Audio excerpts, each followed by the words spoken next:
Hi, everybody. I'm welcoming today Bita Di Lisi from Stonegate Legal Services, and we're here to talk about Landlord and Tenant Board issues. And we know there's a lot of issues out there because the Ontario Landlord and Tenant Board takes so long to process any discussions or to get a hearing, and that's why we have Bita here. Bita, thanks so much for joining me. If you could introduce yourself and tell us a little about Stonegate, please. Thank you, Alex. First of all, thank you for having me. Yeah. For those of you who don't know me, my name is Bita Di Lisi.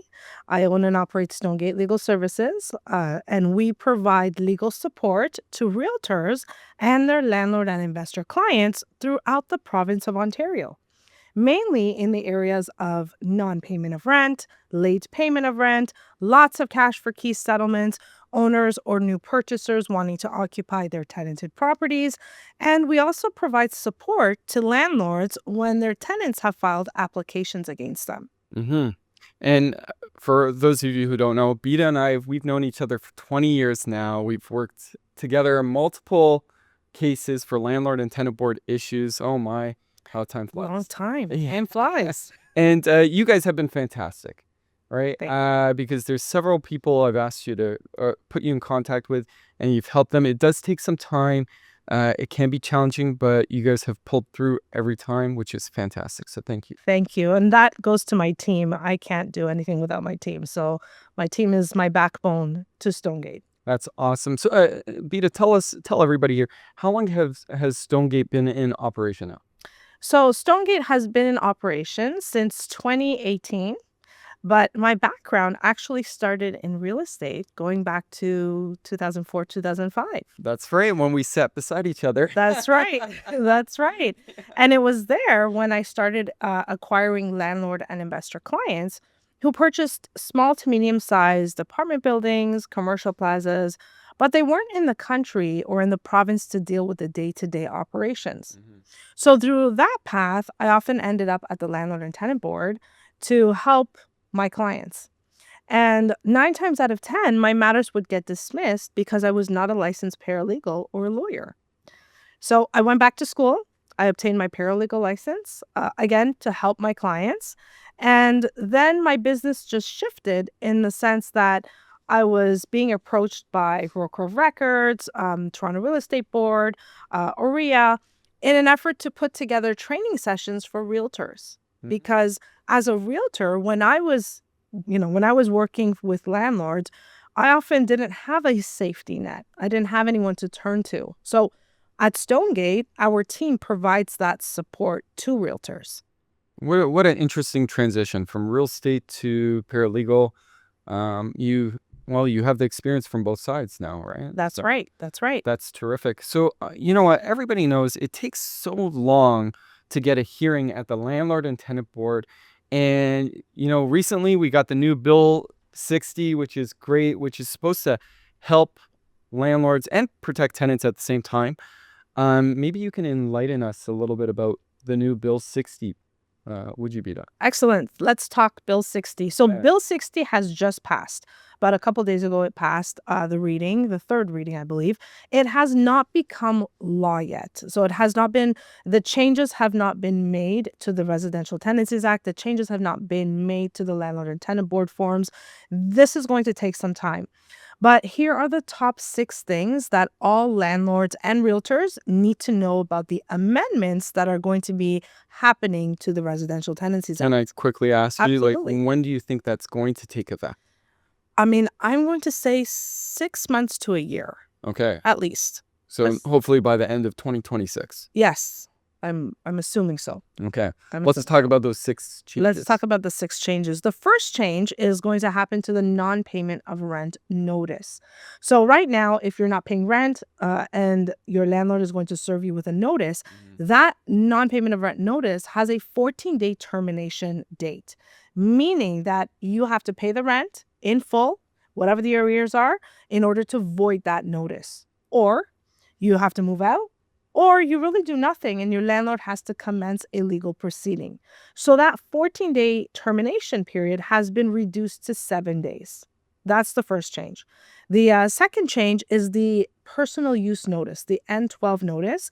If it's being served for the landlord's own use and the landlord is providing a minimum of 120 days notice, that 1 month's rent compensation is not required to be paid.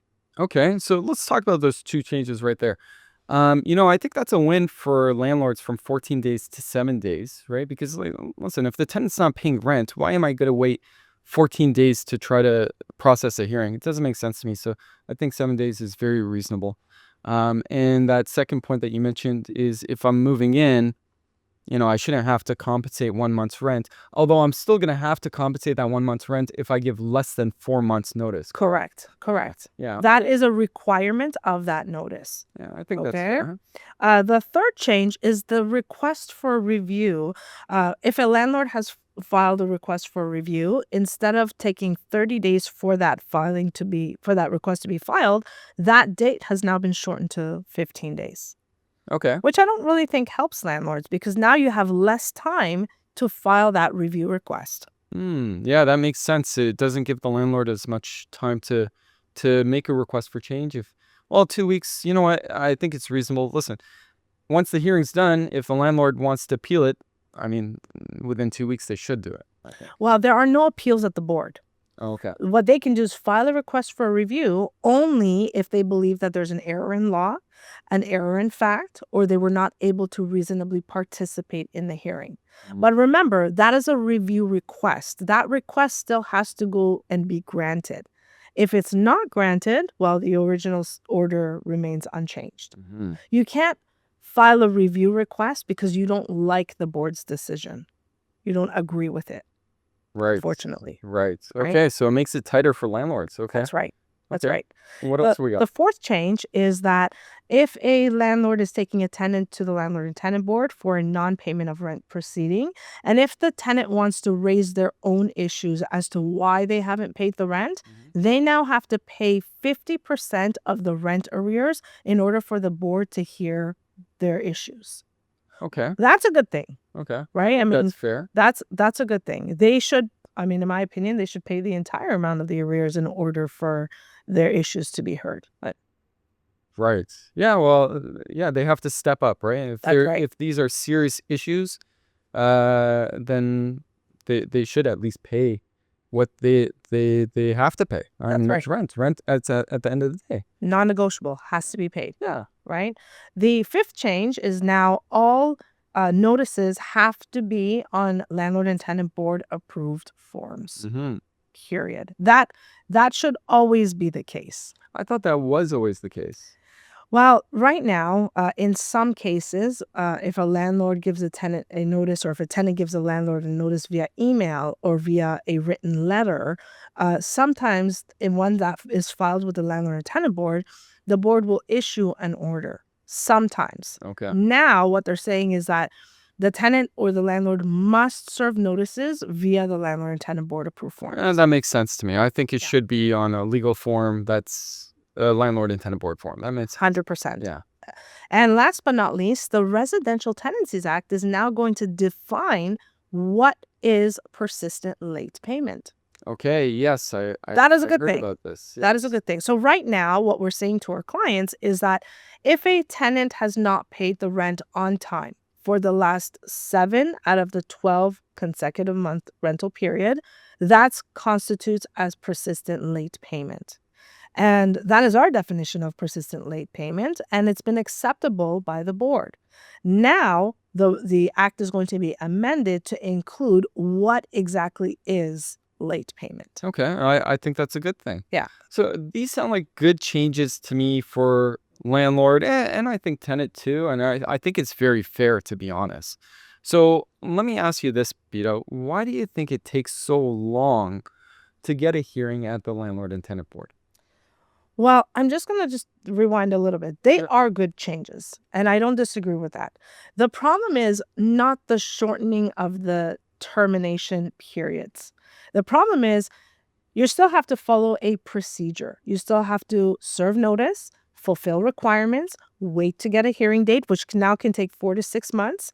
Hopefully, your matter is heard at the Landlord and Tenant Board because there are no guarantees at the board. Zero guarantees. You have no influence on the outcome of your matter at the board. And that's if you're lucky for your matter to be heard. But if you are lucky, the board will then issue an order, usually 30 to 60 days after the hearing. And then you now have an order. Congratulations. You can enforce that order. So the issue is not the termination dates. The issue is the root of the problem is the Landlord and Tenant Board's broken system, where it's going to take months to get to a hearing. Now, will this have an impact? I don't know. It's going to take 6 months to a year for us to really feel the changes, what positive changes have occurred. The issue is it going to take time to get to the Landlord and Tenant Board? Yes. The issue is we need to fix the problem at the root. And in my opinion, if you're not paying rent, within 30 days, your matter should be in front of the board. Period. Non-payment of rent. I like that. Non-negotiable. I would vote for you. There you I go. would vote for that. Here's my second change. Okay. If you purchase the property and you need to move into the property, that matter needs to be heard in 30 days. Because in real estate, time is of the essence. And to add on that, actually, we had a case where somebody wanted to move into the unit and it took 1.5 years for them to get possession of it. Right? Like that is, in my opinion, ridiculous. Insane. And so what I'm hearing from you, Bita, is that even with these changes, it's not going to change the duration it takes to get a hearing, to make the processes, to file the claims, to get them out if you need to get them out, if you're asking. Because the problem needs to be fixed at the root. And the root is not the notices. The root is getting a hearing, which is the board's broken system. Right now, the good thing is that they've hired a whole bunch of adjudicators. The problem is when you hire an employee, what do you have to do? You have to train them. It's going to take time. It's going to take time. Yeah. So in my opinion, yes, these changes are good. Are they going to make an impact? I don't know. The root of the problem still remains getting a hearing. Okay. All right. Well, I guess we're going to find out. So let me ask you this, Bita. I mean, this is very frustrating for a lot of people out there, including myself. I'm a landlord as well, and I've gone to Landlord Tenant Board, and it's quite the challenge. I mean, what do you think is the solution then here to the Landlord and Tenant Board? Well, the solution is speedier hearings. Now with everything that is online, all hearings are via video, via telephone. I mean, anyone can attend a hearing. We just need more of those virtual hearings, in my opinion. You need more seasoned adjudicators. You need more qualified adjudicators. I think that's not an easy person to find. And you know what? The role of an adjudicator is very difficult. To play that role is very difficult. So I don't blame people for not applying for that position because I log in and I observe my team every day at Landlord and Tenant Board hearings, and I imagine myself being an adjudicator, and I say, man, that must be a really tough position to be in. It's not easy. Yeah, that is tough. Absolutely. I wouldn't want that position myself. Yeah. That I could say, right? Okay. Well, Bita, I think that's great insight and great input. Is there any advice that you'd want to share with any of the landlords out there? Any tips about, communicating with their tenants and having a good relationship with their tenant? Because at the end of the day, I think that's what most people want, including the tenants, is to have a good relationship with your landlord. So is there any tips or suggestions? Like, would you suggest, hey, you should get a property manager, or please enlighten us? Property managers are great. Realtors are great. The services offered by a realtor to manage a property is great because that realtor will build the relationship with the tenant. The issue is that realtor equipped with the knowledge of how to handle that situation in order to communicate with the tenant? Because oftentimes, and I would say oftentimes, 9 times out of 10, landlords don't know how to properly communicate with the tenant. They feel that it's just a rental property. Who cares? And that's the wrong mindset to have because it's not just a rental property. The tenant is your investment. Yes, real estate will go up in value. Yes, we get it. And the market will go up, the market will go down. But that tenant needs to be invested in. If you're good to your tenant is going to pay the rent in full and on time. If you're courteous to your tenant will watch the property and make sure that there's no suspicious activity. If you're good to your tenant will inform you, hey, Alex, there's something that needs to be maintained. Come and maintain it. Yeah. Right? You know what? I agree with a lot of what you just said there. And I always say that the way you maintain your property will be a reflection of the type of tenant you get. Bingo. Right? Bingo. I really do believe that.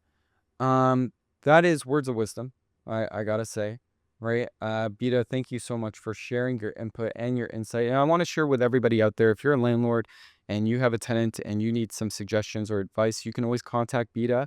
Her contact information will be here on the screen, or you can leave a message in the comments below, and we'll connect you, of course.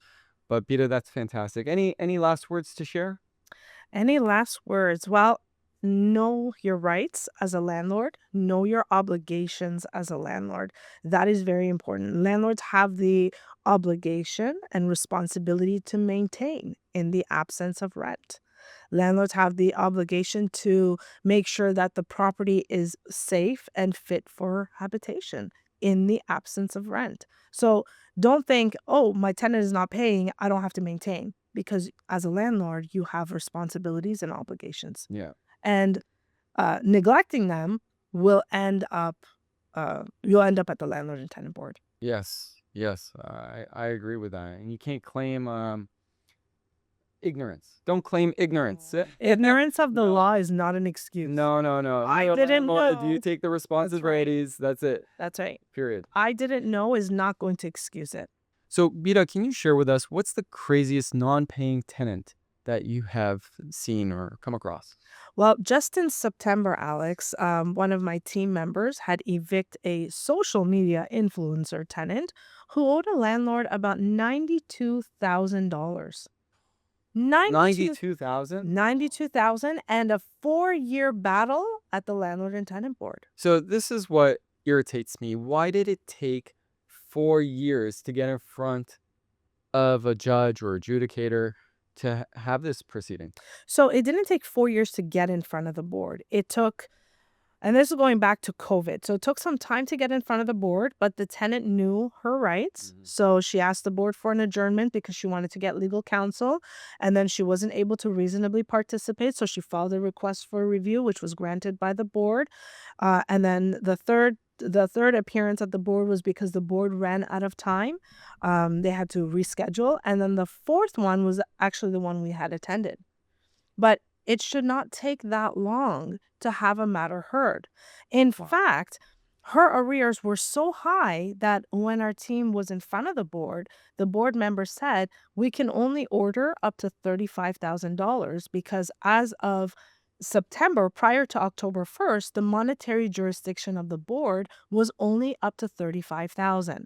Now, as of October 1st, 2025, it's been increased to $50,000. So even at $50,000, it doesn't cover the balance. So Exactly. what, they have to go to small claims court to get the rest of that money? They would have to go to a superior court. But the problem is, if this person doesn't have any income or doesn't show any income, how are you going to recover?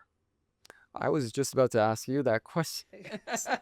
Like, how are they going to get their money back? You will never see that money. Oh, So imagine investing your after-tax dollars as an immigrant in this country, yeah. buying a condominium, maybe for your child to go to school here, or university here, and then have a professional tenant, do this to you. So for 4 or 5 years, you're paying your mortgage, your maintenance, your property taxes, any other expenses out of your pocket, in addition to the expenses you have now, for someone to take advantage of you. Yeah, that kind of thing should never happen here in Ontario or in Canada or Never. anywhere, to be honest. It should not happen. That's not fair to the owner.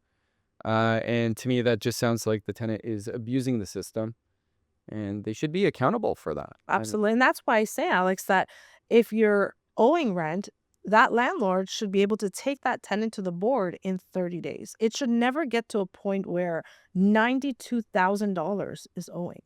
I 100% agree with you on that. And I think whoever else agrees with you on that, give a thumbs up below or subscribe, because that's just It's outrageous. insane. Yeah.